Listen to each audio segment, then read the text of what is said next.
The following story documents a grave travesty of justice and highlights one victim of the tyrannical police state of America. Keep in mind that this type of injustice is not at all isolated, as this is but one story out of hundreds like it, one victim out of thousands. Meet Jeffrey Weinhaus, who, before he was silenced by the state in 2012, shot execution style by police and then caged for the very crimes the state committed against him, was a Missouri citizen journalist who adamantly spoke out against the rampant government abuse, corruption, tyranny, and injustice which currently exists in this country. Jeff was also running for county coroner at the time and had promised that if he won the election, he would reopen the investigation of 2 police killings committed by the same county deputy. The America that I grew up in is long gone. Now, the good news is it can be restored, and it can be restored peacefully if the powers that be just simply walk away. Not long after posting this video in which Weinhaus demanded corrupt local government officials to step down, Sergeant Folsom of the Missouri State Police visited his house, attempting to get Weinhaus to consent to a search of his property. Jeff never consented, and police had to request a search warrant from several judges before finding one willing to issue the warrant.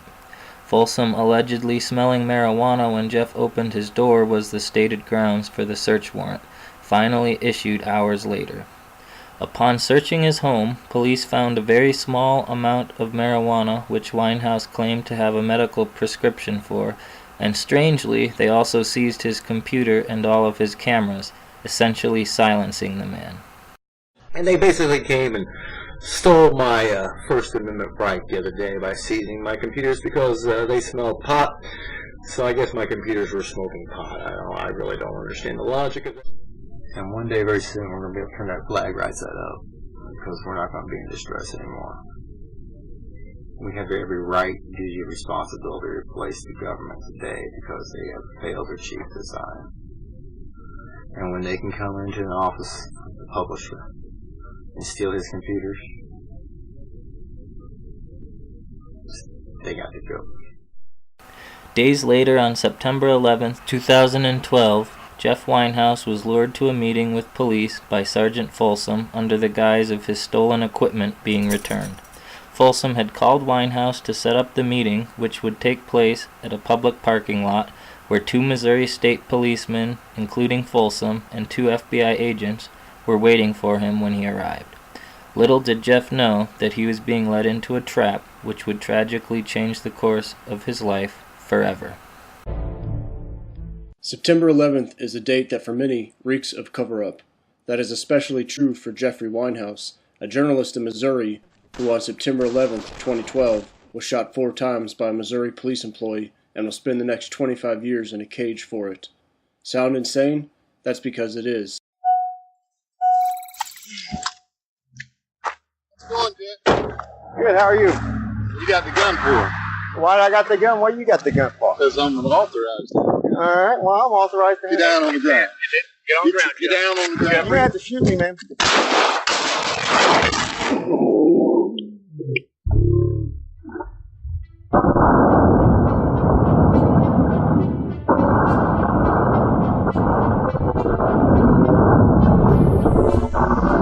You still got the gun, Scott.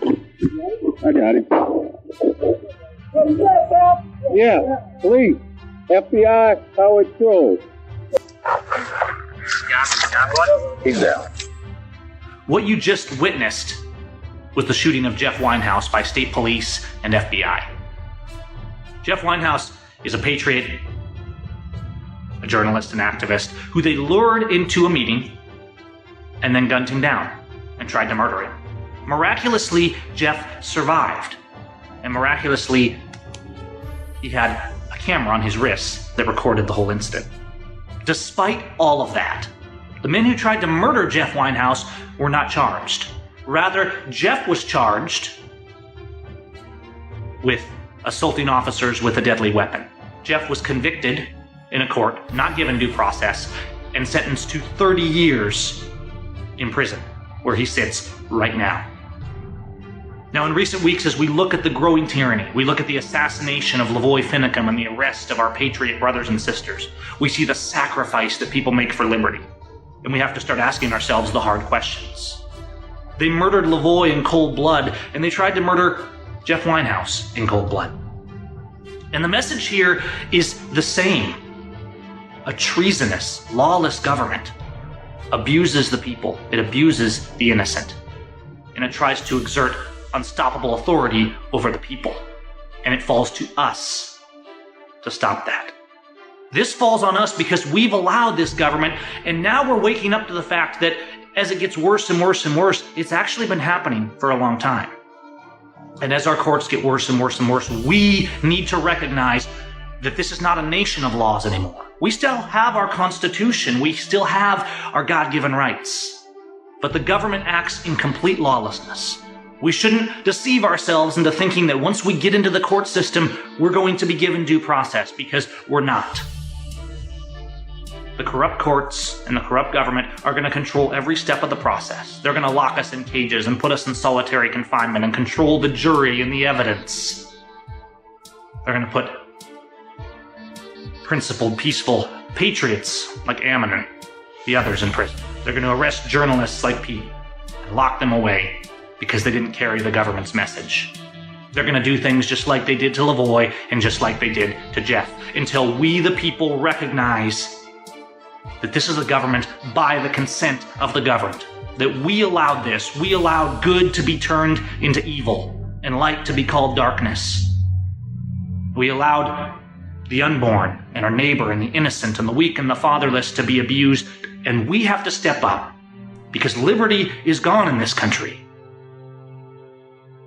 And if we want our children to have liberty, to have that freedom, we have to restore it. So our appeal may be to heaven. That's where mine is. But we must stand boldly. We must not be silent. We must not be still. And we must take action for liberty, or it will be forever lost to us.